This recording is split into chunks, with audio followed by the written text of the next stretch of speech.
नमस्कार भावांनो बहिणींनो. आज तुमच्या ताईला लय गडबड होती.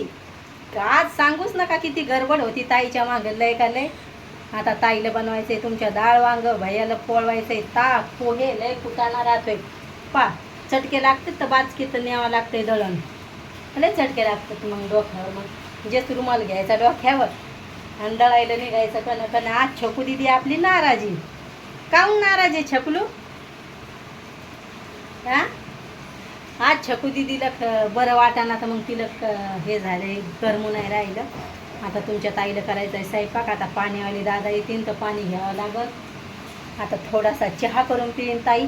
पावसाचं वातावरण लय सुरू आहे. आता सगळे घरातले कामं करून गेलते मी. लय पाऊस चालू आहे बाहेर.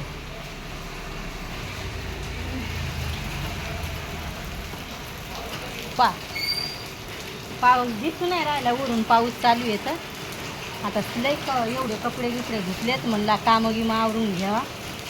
निवांत वातावरण आहे. सगळे शाळेत गेले आज. आता असंच वातावरण आहे. आता 12वीचे आज पेपर आहेत लेकरायचे. तर शाळेत आज काय घरी राहणारच नाही लेकरं. सगळे शाळेत जायले. आपला भैया पण शाळेत जायले. आज नव्हतं वाटू लागलं हरसू भैयाला बरं.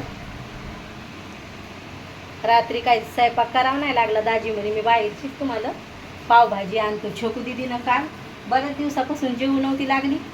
घरी पावभाजी बनवणार होती मी. हे म्हणे जाऊ दे एवढा कुटाणा करूस तर. इकडे सुरतलेले भारी भारी वस्तू येतात. आता हे दळण थंड होऊ देते. आता थोडेसे पोहे करते. भैयासाठी ताक पोळून घेते. पण म्हणलं आता मी काय केलं, काल मला हेडो काढायचा. जेवण केलं मग मला असं आळस आल्यावानी झालं. मग जेवणाच्या आधीच उलासा असतोय हेडो काढायला. काल डाळ ढोकळी बनवली लेकरासोबत जेवण केलं. मग मला आळस आल्यासारखं झालं. काल तसंच झालं. मग मी छकू दिदीला भैया म्हणलं जाऊ द्या तिकडं.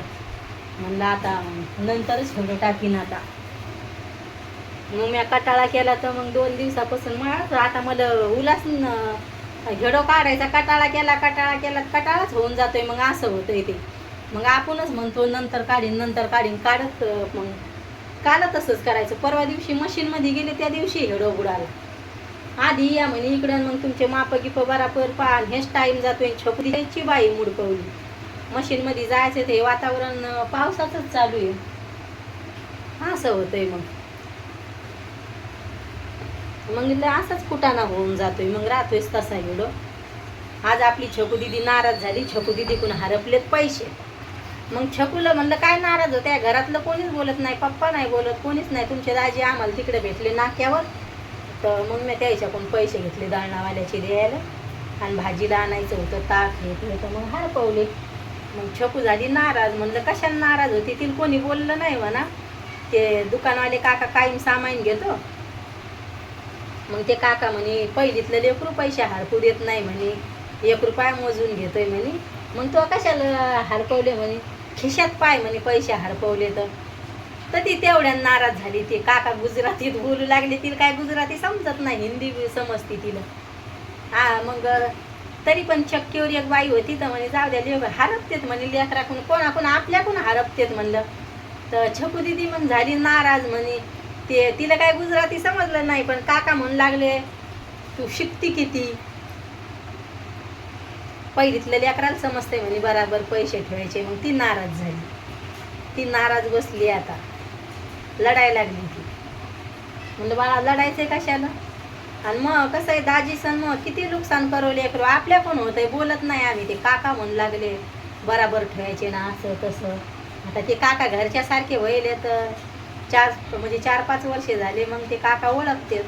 मग ते म्हणू लागले बा हरपायचे कशाला असं तसं बराबर ठेवायचे. मग छकून नाराज झाली. आता तुमच्या ताईला पोहे बनवून घेते आधी आणि मग आमचा स्वयंपाक करते. आता मला भूक लागल्यासारखं झालं. चहा करून पिते मी आता आणि नंतर स्वयंपाकाला लागते. आता हरसूबाई म्हणे मला हलकंच जेवण जेवायचं आहे म्हणे. पोहे बनवून टाक पोहे. म्हणलं बरं. आता दाजीसाठी आमच्यासाठी तिघांसाठी डाळ वांग बनवते. त्या दिवशी डाळ वांग बनवलं तर निरा पोचट येते. त्या मावशीला म्हणजे 30 रुपये पाव वांगे झाले. आता 1 पाव वांगे आणले तर 30 रुपये पाव झाले तिकडं.